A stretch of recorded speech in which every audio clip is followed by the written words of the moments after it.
All right, YouTube, how you doing? It's your boy Brogi Naric, back again with another review.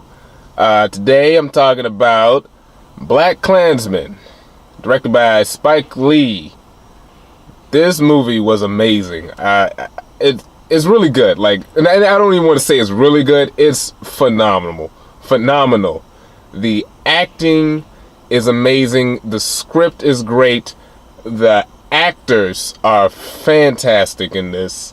The social commentary is a huge factor in this movie. Which, if you have a problem with social commentary talking about race relations and police brutality, inequality amongst black people in America, you're probably not gonna like this movie because that's the entire movie. They should have just called this movie Message. That should have just been the title, Message, because damn near every scene is message. Saw this one with my brother, and we loved the hell out of this movie. Spike Lee is a director.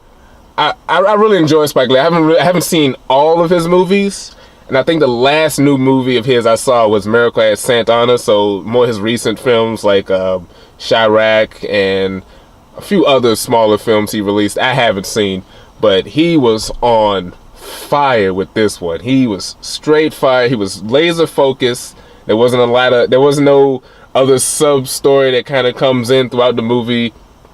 It's just focusing on this guy doing a job. So the movie is about it's set in, actually I don't remember where they said it was set. It was sometime in the 70s. Probably early, because Nixon was still president. So it was like 71, 72. And it's set in Colorado Springs, where the police department is now trying to hire minorities into the police force. And so there's this guy who wants to be a police officer named John Stallworth, played by John David Washington, who, if you do not know, is Denzel Washington's son. He looks nothing like Denzel Washington, but he is his son. He's on the show Ballers with The Rock. And I've never really watched Ballers, but he is a phenomenal actor in this movie. And he joins the police force. He's their first black police officer in their department.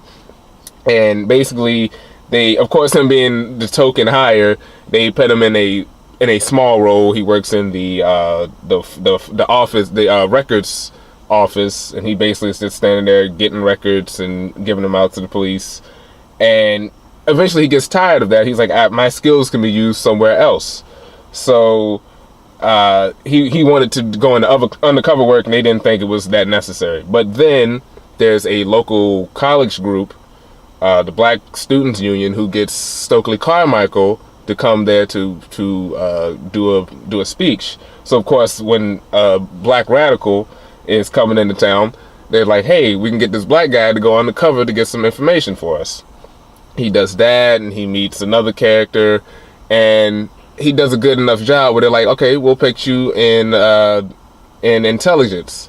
So he goes working intelligence, and then he sees in the newspaper, the Klan just has an ad in the newspaper. So he just, the way the movie puts it, on a whim, he just calls the number, and he gives him his name. Well, he fucks up and gives him his actual name, Ron Stallsworth. And he talks to the local KKK guy, and he's like, he's interested in joining the Klan. And he's like, oh, he makes up a story about how he hates niggers, he hates black people, and his sister was recently assaulted by some black people, so he was interested. And eventually the guys call him back up, and they're like, hey, you want to meet up? But he can't meet up face to face because he's a black man, so he has another cop that's working with him in intelligence, played by Adam Driver, Flip Zimmerman, who he gets to be his human face, and he has to go meet up with the Klan. And the whole movie is them working this investigation, getting closer to the Klan, and then ultimately, I wouldn't necessarily say they stop the local chapter, but they thwart a attack that they were trying to do, thanks to their investigation. And this movie is, like I said, beautifully directed. It's set in the 70s, and it does feel like the 70s. Some movies that are set in the past don't necessarily bring that vibe, But the costuming, the music, they don't. Oh, and that's another. They don't overdo it with the '70s music. They don't overdo it with. I don't feel like they overdo it with the clothing and the way they talk. But everyone looks like they should be in the '70s. And there's other great actors. What was that guy's name? Ryan Eggle plays Walter. He's the guy who's in charge of the local clan, the local clan group. And he's really good. He's on the show. I was trying to remember his face. He's on the show, The Blacklist. He's on The Blacklist, and he plays the main character's husband. And he's really good in this movie. Then there's another guy named Felix, played by Jasper Pacoin. I don't. That guy, like, he's playing a white supremacist, and he plays it perfectly. He's like the guy. He's like the one. I would say he's the one smart guy, because he's the one from the moment they pick up Adam Driver, he's the one who's like, I don't know if we can trust this guy. And he's continuously trying to figure out, can they trust this guy? He stays on his ass throughout the whole movie. Because Adam Driver's character is Jewish. Well, he comes from a Jewish background. And the guy Felix is staying on him, like, even though he's like, okay, you hate black people, but there's something about you, I think you might be Jewish. And then, like, he's just staying on him the whole time. And there's a very tense moment that happens when he wants to question whether you find out if he's Jewish or not. Then of course there's Topher Grace, who's in this as David Duke. If you don't know David Duke, look him up. He was the head of the KKK. He tried to run for president. He's a big Donald Trump supporter, if you don't know. Topher Grace is in this movie as David Duke, and he does a phenomenal job. He is so great. Like, he's not cartoonish. That's the other thing. There's not a lot of big, over-the-top cartoonish characters throughout this. It's like say something like Django. It's more like Get Out, where like the racism, or the way the racist people are depicted, they're not cartoons. They're very realistic. Although there is one guy, the fat guy, Paul Walter Hauser. He's like the most cartoonish of the rednecks. He's like this fat drunk guy who's like slack jawed throughout. Like every scene he's drunk, and he's just there saying dumb shit and making all these dumb jokes. He's like, what was the thing? He's like, I hate niggers. He said, but they can dance. I'll give him that. That's the one thing I'll give them. They can dance. He says a whole bunch of goofy shit throughout the movie. He's actually pretty funny, in a fucked up way. That's another. That's some funny things in this movie. Like the movie starts off, like, as a slight spoiler, but it starts off with a cameo from Alec Baldwin, and he's shooting this video where he's supposed to be giving out the racist white rhetoric about how, you know, black kids are now integrating with white kids, and they're bringing their influence on the virtue of white people, and this is all a big Jewish conspiracy, and he's just going there, and it's kind of funny, but like, I like my brother had mentioned this too. You would expect people to laugh more at that scene because it is Alec Baldwin, and he's just so goofy. But like, what he's saying is very legit stuff, and it's there's a lot of things like that throughout the movie where it's like, it's very biting commentary, especially by the end. But that shit was crazy. There's what is her name? There's another character. She's the main character, Patrice Dumas, played by Laura Harrier, who played Liz Allen in Spider-Man Homecoming. She's phenomenal in this. She's the one that looks like she's got an Angela Davis fro, and she's in charge of the black school union that got Stokely Carmichael, Kwame Ture to come there, and she starts up a relationship with Ron Stallsworth, who he met her being an undercover cop, and he keeps her out of the loop for the most part. And she's a very pro-black individual, and she's a really good character. I was a little worried about her character, but she was phenomenal. She was speaking some real shit. She was A1 through the whole movie, and I like the chemistry that her and Mr. Washington, John Washington, had. So yeah, so Ron Stallworth, he has to deal with, you know, while Adam Driver is physically there getting with the Klan, Ron is still on the phone calling up. He basically makes contact with David Duke, and they strike up sort of a friendship through the phone, and he needs David Duke to help him speed up his initiation process, basically, and that's a big point of the movie. So they do the investigation.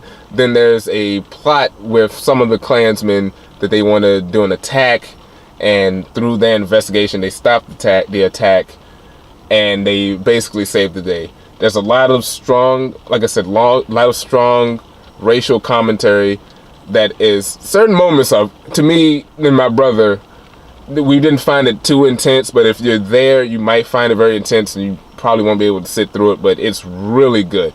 And it really hammers the message home, especially by the end.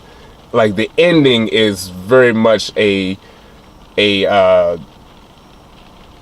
the movie, there's moments where they're like, oh, I can't believe that, a white, open white supremacist would be president, or I can't believe, people are, in the 70s, they're talking about black people being oppressed by the police and getting handcuffed and shot in the back. It's like, oh, it's a shame we're going through these things now in the 70s, but knowing that it's still happening today. And the ending is very much just a montage of all the things that had happened during that time, and a reflection on what this movie was talking about in the 70s. They even have clips of David Duke in the actual David Duke now talking the same shit he was talking in the 70s, and it also Trump clips and everything.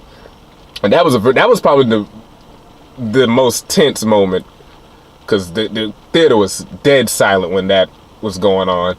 And there was a lot. I wouldn't say I was surprised at the amount of white people, but it was a good mix. I would almost say it was about 50% black and white people in the audience.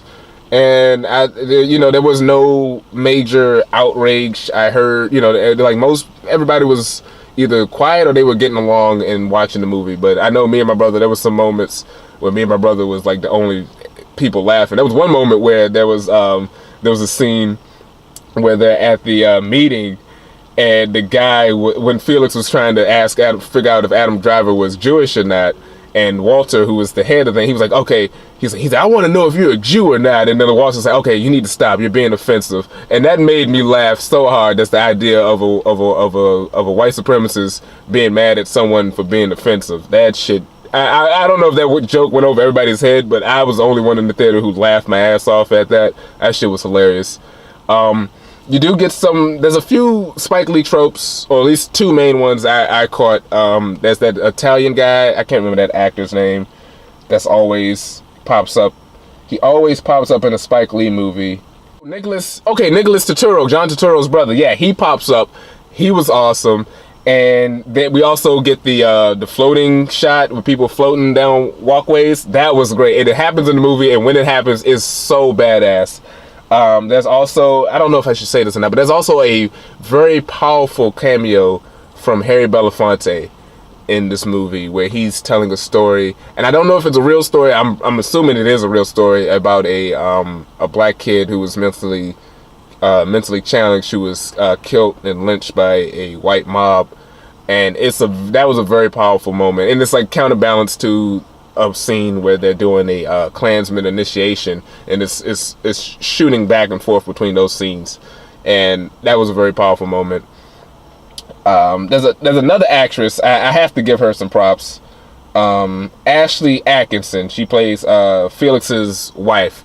She was amazing. I did not realize she was gonna be as pivotal of a role in this movie as she was, but she had some of the greatest shit. There's a scene where her and her husband are in bed, and this was one of the funnier moments to me and my brother, because it's so cartoonish. Like, this movie is very dramatic, but there are those moments where it's like a living cartoon, where they're laying in bed and she's so excited to be a part of this plan to kill black people. He's just so excited. It's so goofy, but it's like, that's how some people think. Like, and I like that too, that they do acknowledge that even though these are white racist men who are doing this, there are those women, white racist women, who are there helping and supporting them.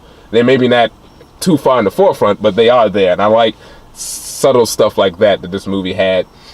And there's also, I mean, they talk about Coons, because he has to realize he's a black man who's a cop, because he hates when the girl Patrice calls him a pig, called cops pigs, and he's pro-black, but he also believes in the justice system he believes he can fight white supremacy by being in the system, but then like Patrice is like, you can't fight it from the system, you have to go outside the system. That was a very good argument, not argument, conversation they had, and stuff like that throughout this film was very good. And of course they talk, it's like how even though they did this one thing to fight the Klan, the system as a whole still protects them in a way, and I like that was in the film. Like I said, very good messages, very good, phenomenal acting performances. Check this movie out. I have to say, grade wise, grade wise, 10 out of 10. This is an A, maybe A plus. This movie is fucking awesome. Go check it out if you got the chance. This needs to be seen, because I've noticed they did not promote this movie like they promoted other movies that focus on race or black people, because it's not a movie about black people. It's about black people being oppressed, but there's at least a strong black character who's fighting against that. And I noticed the media didn't really try to promote this movie that hard, and also maybe because it is Spike Lee and him going super forward against Trump or whatever. But Spike Lee did a phenomenal job with this. The writing, the directing, the costuming, the music, cinematography. This might be my new favorite movie of 2018. It's between this and Black Panther. Like, they're fighting right now. I have to rewatch Black Panther, but I think I like this as a whole even more so than that movie, just because of the subject matter and how it was handled. But yeah, check this one out. Go see it. Let me know what you thought about the film in the comments. And don't forget to like and share. Like this video. Share this with your friends and family. Subscribe to the channel. And check out other videos also on this channel. We use the help. Still growing. But thanks for watching. And stay tuned for more videos. Peace.